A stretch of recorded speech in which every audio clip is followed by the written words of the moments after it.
ताज़ा तरीन अपलोड्स की नोटिफिकेशन हासिल करने के लिए हमारे चैनल को सब्सक्राइब करें और साथ में दिए गए घंटी के निशान को दबाना ना भूलें।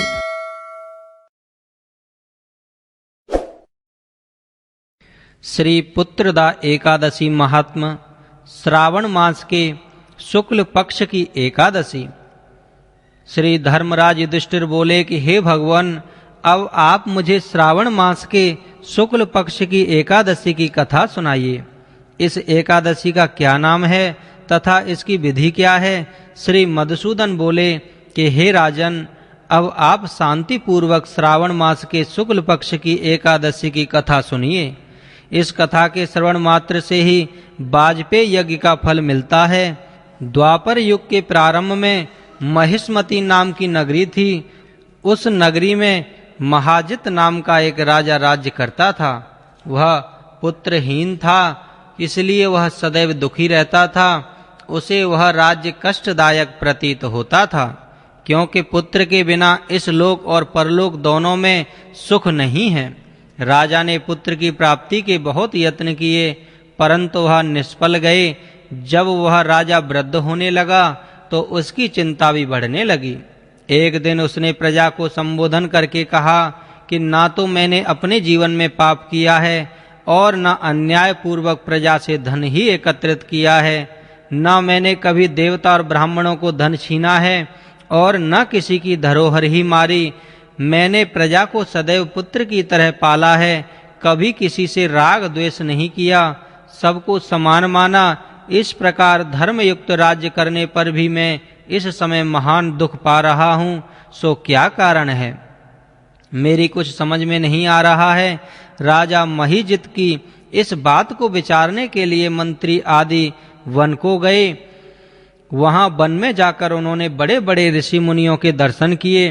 उस स्थान पर वयोवृद्ध और धर्म के ज्ञाता महर्षि लोमस के पास गए। उन सबने जाकर उन महर्षि को यथा योग्य प्रणाम किया और उनके सम्मुख बैठ गए। उनके दर्शन से सबको बड़ी प्रसन्नता हुई और उनकी विनय करने लगे कि हे देव, हमारे अहो भाग्य हैं कि हमने आपके दर्शन किए।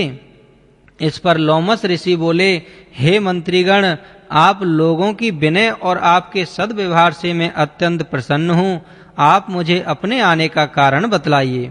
मैं आपके कार्य को अपनी शक्ति के अनुसार अवश्य ही करूँगा, क्योंकि हमारा शरीर ही परोपकार के लिए बना है, इसमें किंचित मात्र भी संदेह नहीं। लोमस ऋषि के ऐसे वचन सुनकर मंत्री बोले, हे महर्षि, आप हमारी समस्त बातों को जानने में परमपिता ब्रह्मा से भी अधिक हैं, अतः आप हमारे संदेह को दूर कीजिए। महिष्मती नाम की पुरी में महिजित नाम का एक धर्मात्मा राज्य करता है। वह प्रजा का पुत्र की तरह धर्म के अनुसार पालन करता है, परंतु फिर भी पुत्रहीन है, इससे वह अत्यंत दुखी रहता है। हम लोग उस राजा की प्रजा हैं, हम भी उसके दुख से दुखी हो रहे हैं, क्योंकि प्रजा का यह कर्तव्य है कि राजा के सुख में सुख माने और दुख में दुख माने। हमको उसके पुत्रहीन होने का भी अभी तक कारण प्रतीत नहीं हुआ, इससे हम आपके पास आए हैं। जब से हमने आपके दर्शन करे हैं, हमको पूर्ण रूप से विश्वास है कि हमारा कष्ट अवश्य ही दूर हो जाएगा, क्योंकि महान पुरुषों के दर्शन मात्र से ही प्रत्येक कार्य की सिद्धि हो जाती है। अतः अब आप हमको राजा के पुत्र होने का उपाय बतलाइए। इस पर लोमस ऋषि ने एक क्षण के लिए नेत्र बंद किए और राजा के पूर्व जन्मों का विचार करने लगे।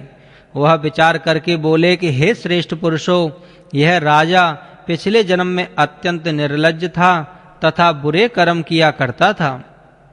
वह एक गांव से दूसरे गांव में घूमा करता था। एक बार ज्येष्ठ मास के शुक्ल पक्ष की एकादशी को 2 दिन से भूखा था। दोपहर के समय एक जलाशय पर जल पीने गया। उस स्थान पर एक उसी समय ब्याई हुई गाय जल पी रही थी। राजा ने उसको प्यासी ही भगा दिया और स्वयं जल पीने लगा। हे ब्राह्मणों, इसलिए राजा को यह दुख भोगने पड़े हैं। एकादशी के दिन भूखा रहने से उनको राजा होना पड़ा और प्यासी गौ को हटाने से पुत्र वियोग का दुख भोगना पड़ रहा है।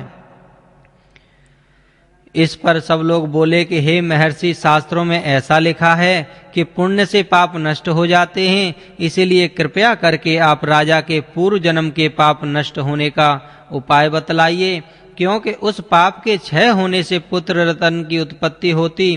ब्राह्मण के ऐसे वचन को सुनकर के लोमस ऋषि बोले, हे ब्राह्मणों, यदि श्रावण मास की शुक्ल पक्ष की पुत्रदा एकादशी का तुम सब लोग व्रत करो और रात्रि को जागरण करो और उस व्रत का फल राजा को प्रदान कर दो, तो तुम्हारे राजा के पुत्र पैदा होगा, राजा के समस्त दुख नष्ट हो जाएंगे।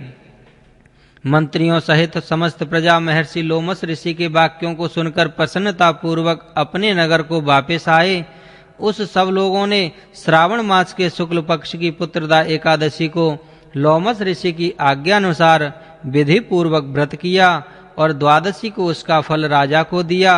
उस पुण्य के प्रभाव रानी ने गर्भ धारण किया और 9 महीने के पश्चात उसके एक अत्यंत तेजस्वी पुत्र रत्न पैदा हुआ।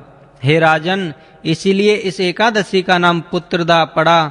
जो मनुष्य पुत्र रत्न को प्राप्त करता है या करना चाहते हैं, उन्हें इस एकादशी का विधि पूर्वक व्रत करना चाहिए। इस व्रत के प्रभाव से इस लोक में सुख और परलोक में स्वर्ग मिलता है।